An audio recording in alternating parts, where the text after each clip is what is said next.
Hey, it's Timmy, and welcome to another episode of TimmyWA and what have you.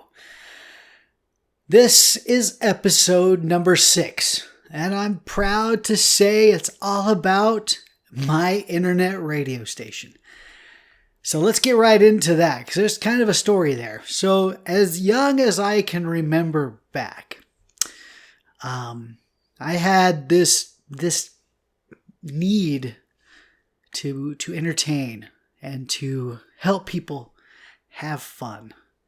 My parents and siblings might disagree about all that, but honestly, like, as annoying as I might have been and as obnoxious as I might have been in my elementary and school classes, it was literally because I felt like I just needed to entertain.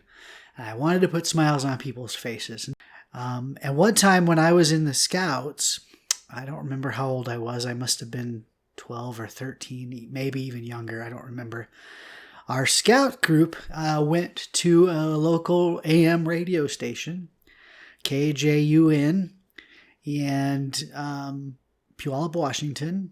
And they were just a small little operation. I don't know where the connection was from. I don't know who knew who, but I remember walking inside the building and it was an evening and the DJ was live on the air and he was playing carts, which were kind of like 8 tracks. He was playing CDs and he was playing records, and he had a big giant reel-to-reel machine off to the side so he could record phone calls or just little bits that he would do off to the side. And it was amazing. The big control board with all the volume, they call them pots, all the volume knobs and all the red and yellow lights, and the big headphones he was wearing, and a big microphone just in his face with a big giant, I don't have it. Oh, this guy. One of these, wind screens. It just blew my little 12-year-old, 13-year-old mind. And we watched him perform a couple of breaks where he'd announced the song. He did a couple where the terminology is called hitting the post. And if you're into radio, you know what that means, but that basically means the DJ talks all the way up the instrumental introduction of the song right until the singer starts singing. That's called hitting the post. And that was fantastic. And I knew that's just where I needed to be. That's what I needed to figure out how to do. And at that point, I went home and I started playing my dad's and mom's records and announcing songs and making up a radio station for myself. I think I called it Hit Radio, KHIT.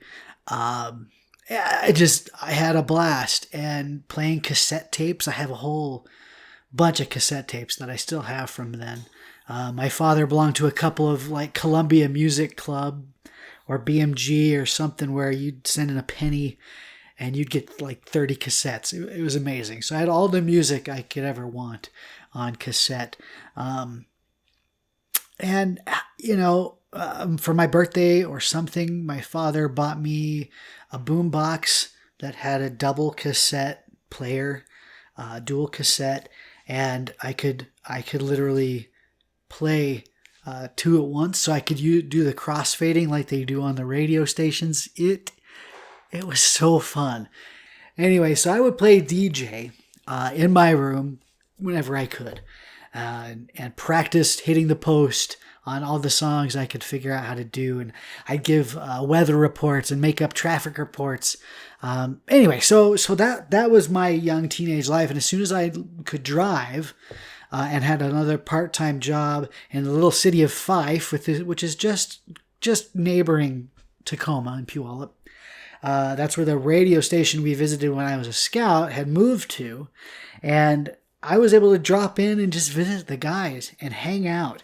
And eventually they let me, run the board, and the DJ would have his microphone off to the side, and I would be sitting at the board and hitting the controls to trigger the the CD player and the record player, and I'd cue up the songs and do the fading on the board and play the commercials on the cart machines. It was so fantastic. And I was able to get a little bit of a production gig where I would take the commercials and the PSAs and stuff that would come in to the station, and I would be able to put them and record them onto cart and dub them onto carts. And so the station could play them. And that was kind of fun.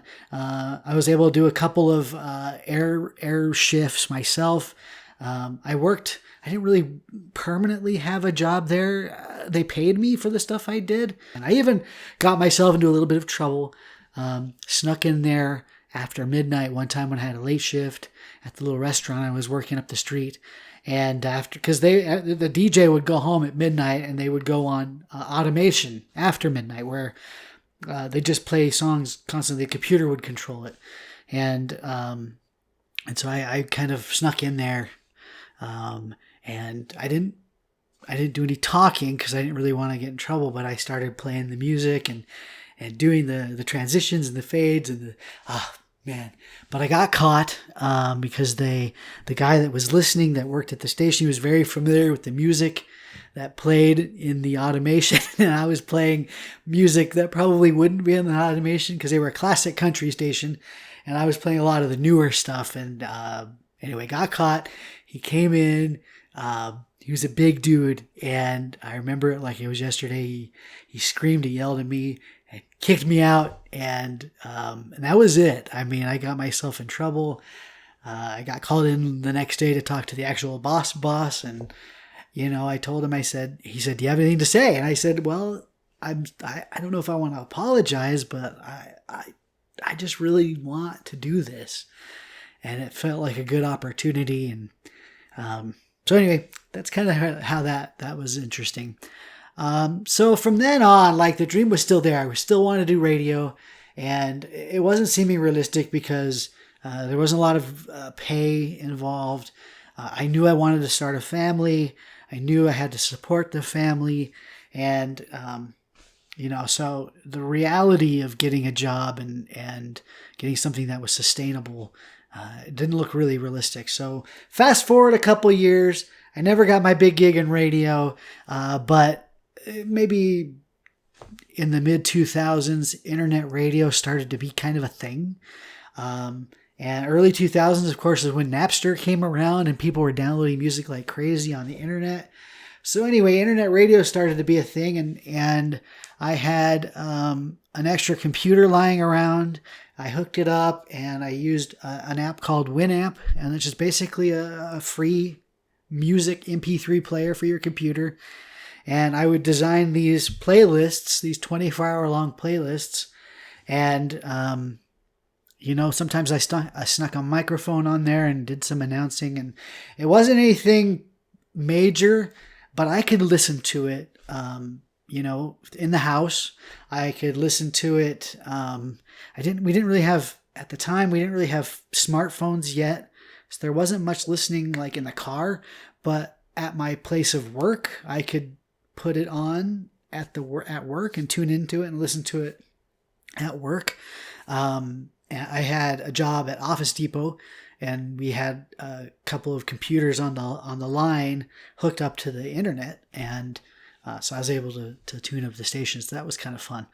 Fast forward even a couple more years, internet radio started becoming more of a thing, and it started to become an issue where you had to pay royalties and you had to pay fees, or else you could get sued and you could get your life could be crushed by the RIA and all the other groups, ASCAP and BMI. They could just come crush you. And so my dear wife was supportive, and I found a group, SWCast, I think was the name, and got signed up and started what I term rolling legit online. So I started to be able to publish my internet station. This was still a little before social media became a big thing, but I was able to email all my friends and family with the link to listen to my station. There were some listing companies out there like Windows Media Group and Shoutcast.com. And, several, TuneIn hadn't come around yet. iTunes hadn't come around yet. But there were these websites that you could share your internet radio station on. So I started doing that. And it was fantastic. And then that was in 2011. And I launched, it was 2010. And I was still, my internet radio station unofficially at that time was KXRT.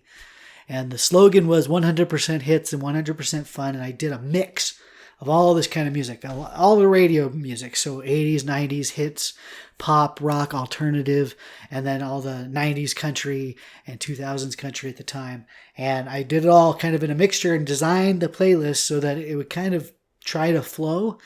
But after reading up on everything and doing more research, I was told that that's not the smart way to go. So at January 1st at midnight, New Year's Day, 2011, I launched America's Country, and since then it's just been great.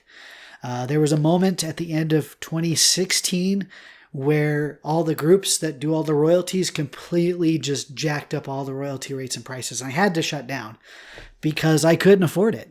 Where I was paying maybe a couple $100 a year, I think. Don't quote me on that. But anyway, some little amount, reasonable amount, it would have gone up to like $5,000. And there's no way I could do that. So I completely just had to shut down because I didn't want to be illegal. I didn't want to risk that. And then a good friend of mine who was helping me previously, several months into 2017, like into August, September, contacted me saying, and asked me, "Are you ready to go back on the air?" And I said, "What are you talking about?" He's like, I got this situation set up with a gentleman who's independently wealthy and loves internet radio, and you got to play some ads on your station to help equalize that, but we can get you on and you won't have to pay. Beautiful. So I got back on the air, and ever since then it's been history. And America's Country is at americascountry.us, and so not .com or .org, it's .us. americascountry.us. I'll throw a link up on the screen here. So the thing is with America's Country, and the point behind all this is like this YouTube channel, it's another avenue for me to entertain people. And one of the most rewarding things that happens is when I get emails, and they're more and more frequent now. It's been beautiful as time going on, and I get more and more people listening from around the world. I get people from India, I get people from Germany, I get people from Scotland, Ireland, Brazil, Malaysia, just everywhere you could think. And these people say in these emails that they love my station and they love the music. And that is so gratifying to me. That is amazing, and that is humbling, but it really charges me up and makes me feel good about the whole thing. And honestly, it's not even, my voice isn't even on the station. So it's not about my voice. It's not about Tim. It's my creation. I built it, and I maintain it, and I choose the music. Obviously I use the chart information for popular country music, and I use chart information for historical country music back to the 90s, which is where my music spans. But I ultimately make my decisions after listening to the songs. I get people contacting me all the time with their music, and I listen to it and decide whether or not that it's a fit for my station. I try to be honest with them. But like I said, I mean, the gratifying thing is when I get these emails and these comments on Facebook and social media that they love my station, they love what I'm doing. And that's killer, because there are literally thousands and thousands of other country music stations that are probably playing the exact same music I'm playing. And they may even sound better. They may have a little more professional touch. They might have DJs that come on and live announce the songs. But these people, these fantastic people, feel it's important enough to them to just reach out to me personally and thank me and tell me that they love the station. And that to me is just dynamite. That makes me feel good about the whole thing. And And again, it's not a pride thing. I don't think. I don't think it's about me being vain. It's literally just I feel like I want to entertain and touch people and improve their mood, make them feel good, let them have a smile on their face, and because there's so much garbage going on in the world, no matter where you are, that it's good to have a bright point. And if something I create, something I do, something I make happen, touches their lives and makes them happy, makes them smile and feel better about things, that is my mission. That is what I am about. And again, this YouTube channel is exactly that. All right, this has been episode 6 of TimmyWA and what have you. And it's Friday, so happy Friday and have a fantastic weekend. The next video is on Monday. Of course, we're going to be talking about Disney, and I promised, and I keep forgetting, but I'll address the couple questions that folks have asked in previous videos. We'll talk a little more about that in the next video, and my quick check-in on, I think I'll broadcast on Sunday, the quick check-in. I'll have more of an idea of what the topic of the video will be. But we'll go from there. Again, this is Timmy. Thanks so much for watching. Thanks for liking, commenting, subscribing, and sharing this video and this channel. And have a good day. Bye.